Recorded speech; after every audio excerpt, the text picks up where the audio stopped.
Good morning. Our first issue is reduction of GST rates. Recently, GST Council, which is a constitutional body under Article 279A, it has met and it has taken collective decision to reduce the GST rates on the COVID essentials such as various drugs, etc.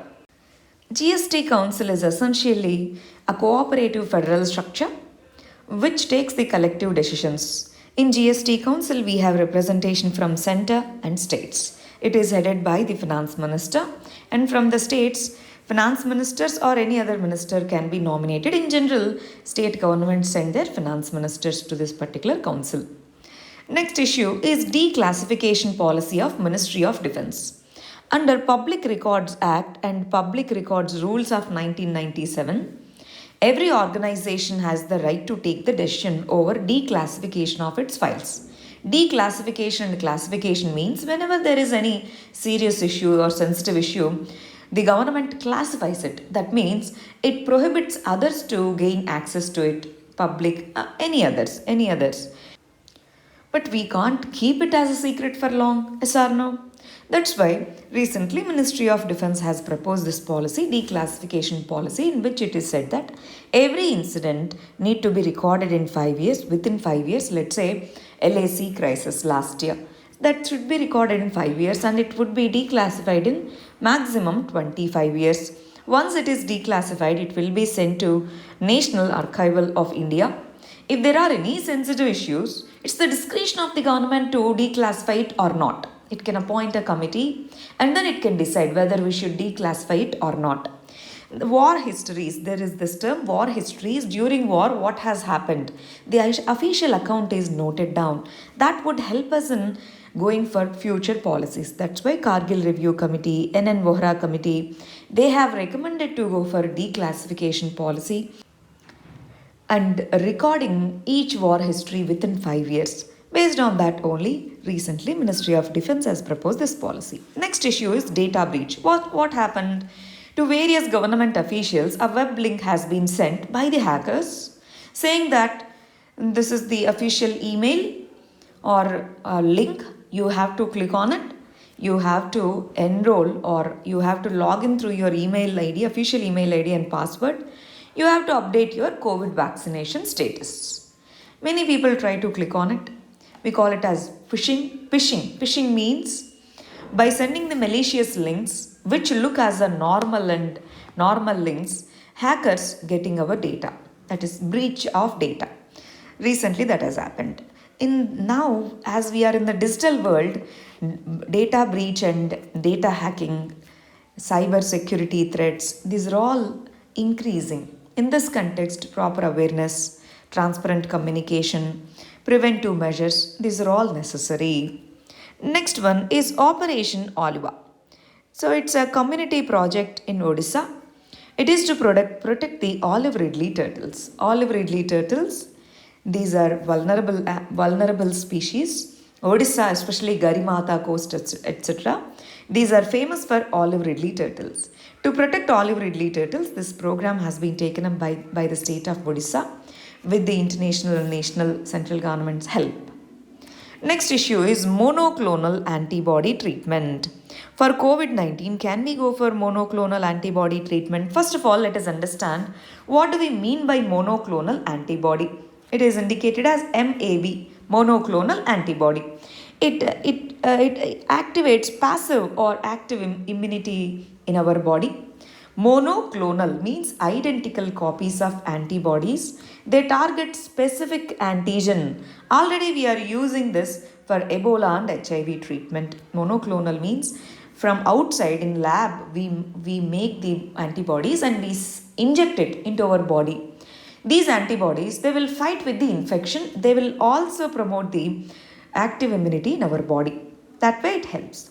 In case of COVID-19, yes, we can use monoclonal antibody, but timing is important. That means within 72 hours of showing the symptoms, we have to administer these monoclonal antibodies. Then only they would be effective.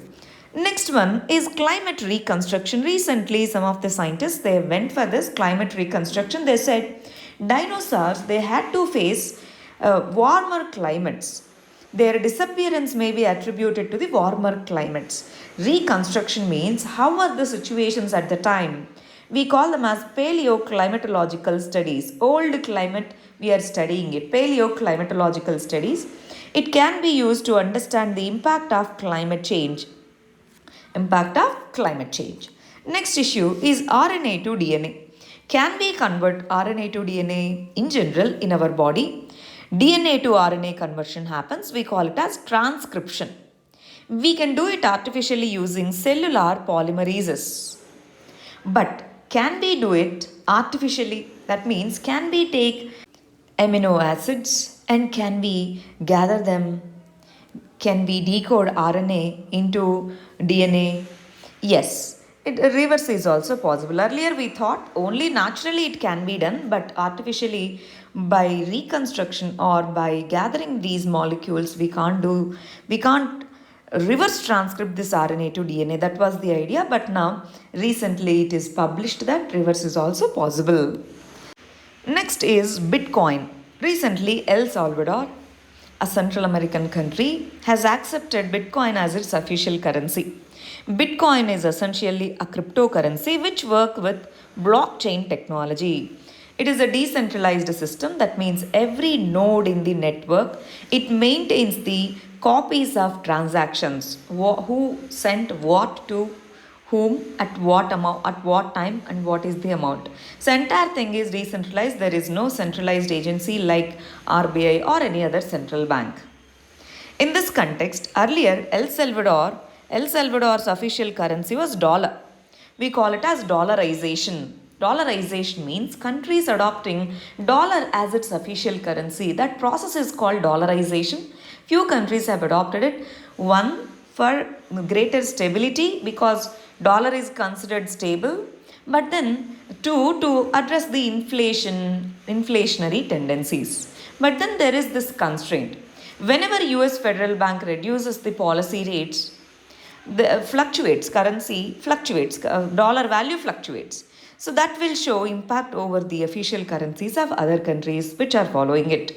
So US's dollar is its official currency earlier, now it wants to move towards Bitcoin. But one reason is for stability, others are also experimenting on it. China, digital yuan, it is already going for a pilot project. UK has proposed digital sterling. But then there is a risk of bitcoins or any other cryptocurrencies, that is volatility. As it is not centrally managed, centrally regulated, its prices can skyrocket at one point and fall down at other point. What is happening now with Bitcoin is the same thing.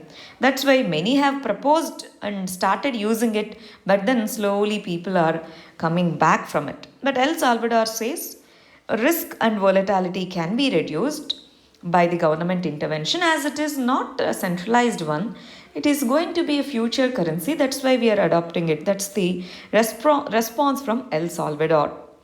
Next one is new guidelines on remdesivir and steroids. Recently, Ministry of Health has proposed for new guidelines. One, it has dropped a few of these medicines from few of these steroids to use for mild COVID cases, and use of antipyretics for fever, anti-tissueids for cold in asymptomatic mild cases. It is recommended.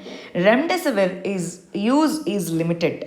Remdesivir, according to many studies, remdesivir is not much effective, but then it has side effects. But still we are using in many cases.